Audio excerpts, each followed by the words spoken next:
Nag-courtesy call sa Malacanang ngayong araw si Czech Republic Defense Minister Jana Černochová. Na personal na tinanggap ni Pangulong Ferdinand R. Marcos Jr., binigyang halaga naman ni Pangulong Marcos ang pagbisita para sa yumayabong na ugnayan ng dalawang bansa. Si Clazel Pardilla sa Sentro ng Balita Live. Angelique, malugod na tinanggap ni Pangulong Ferdinand R. Marcos Jr. ang pagbisita ni Czech Republic Defense Minister Jana Černochová sa Malacanang ngayong umaga. Layo nitong palalimin ang relasyon at palakasin ang kooperasyon ng dalawang bansa sa larangan ng ekonomiya, depensa, seguridad at diplomasya. Ayon kay Pangulong Marcos, mahalaga ang pagbisita ng Defense Minister dahil patunay ito na lalo pang yumayabong ang ugnayan ng dalawang bansa matapos ang pagbisita ng Presidente sa Prague. Matatandang Marso nakaraang taon, naging matagumpay ang state visit ni Pangulong Marcos sa Czech Republic.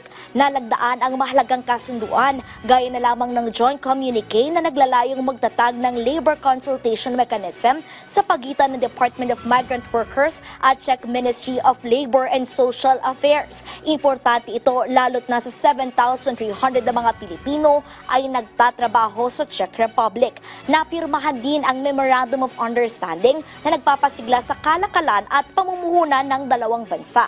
Nagbunga yan ang pagbubukas ng Czech Republic ng libo-libong trabaho para sa mga Pilipino na nasa meat processing industry at milyong-milyong dolyar na nakuhang trade revenue. Patunay din ang magandang relasyon ng Pilipinas at Czech Republic ang pagbisita ng Czech Republic Prime Minister Petr Fiala sa Pilipinas noong 2023. Kapwa tinalakay ni Pangulong Marcos at ng punong ministro ang pagpapalakas ng defense cooperation, trade at investment, judicial, labor cooperation at university linkage ng dalawang bansa.